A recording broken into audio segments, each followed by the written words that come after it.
Hi, I'm Katrina, your Pilates teacher at K Pilates. Welcome to Get Started with Pilates, your 31-day journey towards a daily Pilates practice. Today is day 10, so let's begin.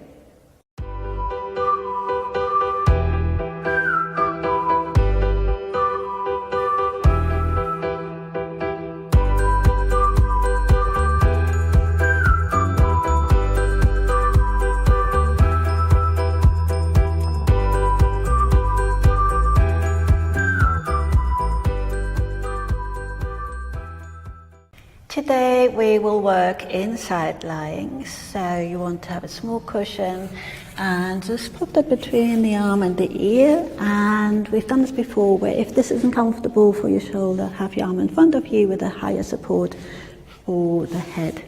Have the feet flexed, one foot right on top of the other. Make sure your pelvis is in neutral, and then just also make sure that the spine is in neutral, so sometimes we lean into that waist. There doesn't have to be space here, but you do want to just lean away from the floor, just lean out of that waist here. We will start with side kicks, and you want to have your hand ideally on your belly button, so you can feel the navel draw in on the effort rather than push out, which it might want to do if we're not careful.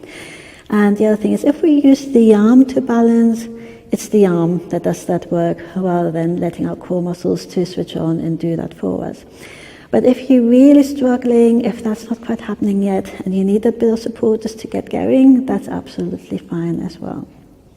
So we want to here breathe in to prepare, breathe out, and then take the leg forward. Keep the leg hip height, so we're not letting it drop down towards the floor. Keep the leg hip height, and then flex the foot again. So the lower leg stays really active. Don't forget about that. It actually helps balance.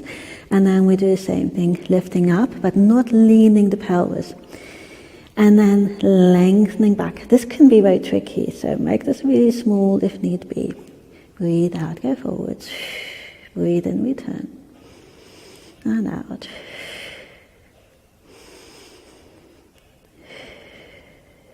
Good. Keep the lower leg switched on, push to that heel. Draw the navel in as the leg moves away from you. That will help us balance. Yeah? Good. One more set.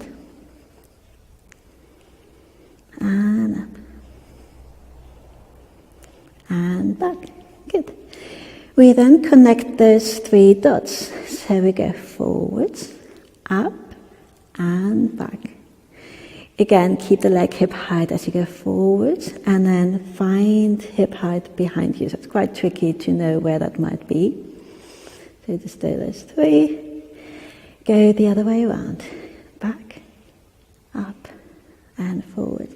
So try to keep the pelvis as still as possible. There will be some movement, of course, it's all connected, but we don't want to lean into the waist or anything like that. Good. We then take the knee forward. So two options here. Either just relax the knee onto the floor if that's comfortable, or you can place the foot onto the floor if this is more comfortable for you. Here you can have the hand on the floor if you want to.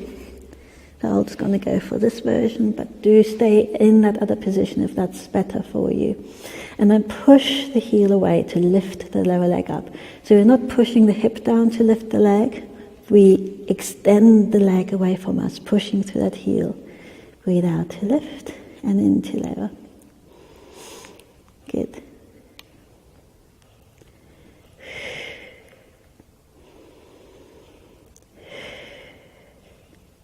Try to relax the shoulders. One more. Good. We then bend both knees. And we'll go into clown variation 3. So we want to make sure one knee is right on top of the other. The feet are about in line with our tailbone, so that can be a bit tricky to establish since we can't see them. And here again, just lift out of that waist, so not relaxing down. So you want to have that pelvis and the spine in neutral. So here we breathe in to lift, out to rotate, in to rotate back, and out to lower down. Find your foot again. Breathe in, out,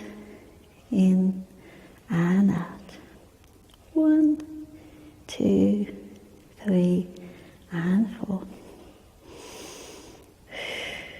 So just make sure to keep that pelvis still. Yeah, it's very tempting to let the pelvis move back as we rotate that leg. So just let the leg move on its own in that hip joint. One more of these. Good. And then we go into clown variation 4. So we then lift the leg, extend the knee, bend the knee again, lower back down again, find your foot. And the upper leg stays still. So we just extend the knee and then come back.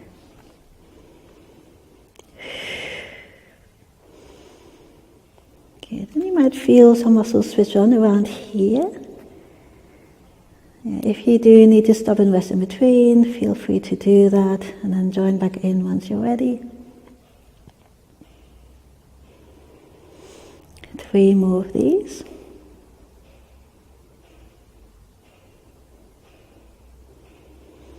Breathe in and out and in. One more. Nearly there. Fabulous. Good. We come over onto the other side.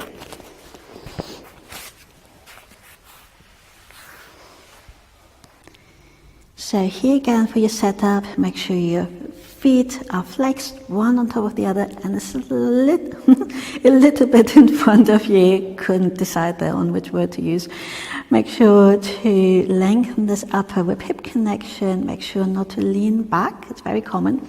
So you have your hips stacked and lifting out of the waist. Yeah, there doesn't have to be space. You just want to have the spine nice and long.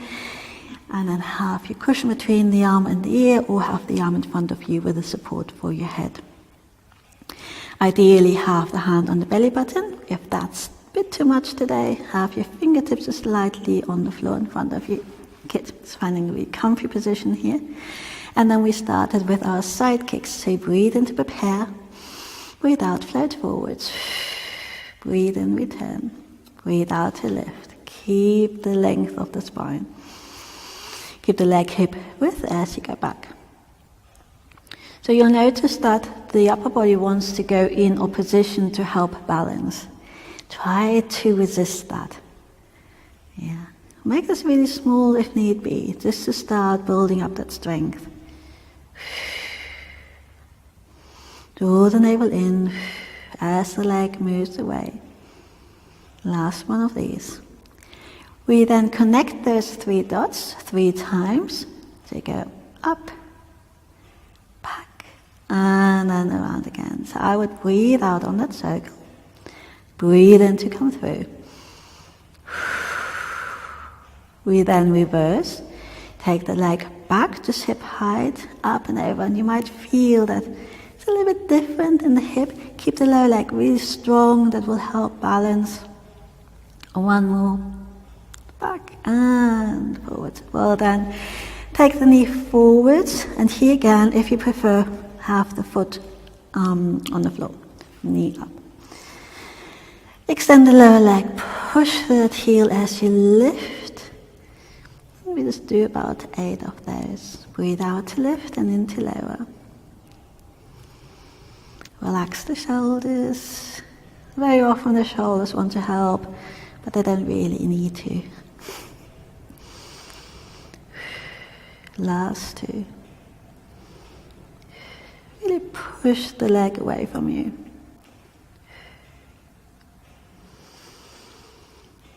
Good. We then bend both knees, coming into our clown variations. So find the position where one knee is right on top of the other. The feet just about in line with the tailbone. And then again, lifting away from the floor. You can have the hand in front of you if you want to, and then breathe in and out and in and out. Keep the pelvis still. Yeah, so sometimes we want to lean back with the leg. Make sure that doesn't happen. So imagine you're lying against the wall.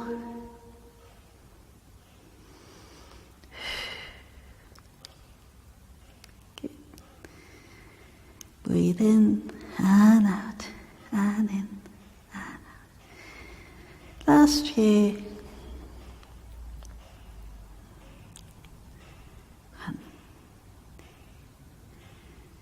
Last one of these. And then we have clown variation 4. So you take the leg up, extend, bend and return. Lift, extend, bend. Find your foot again, it's quite fun.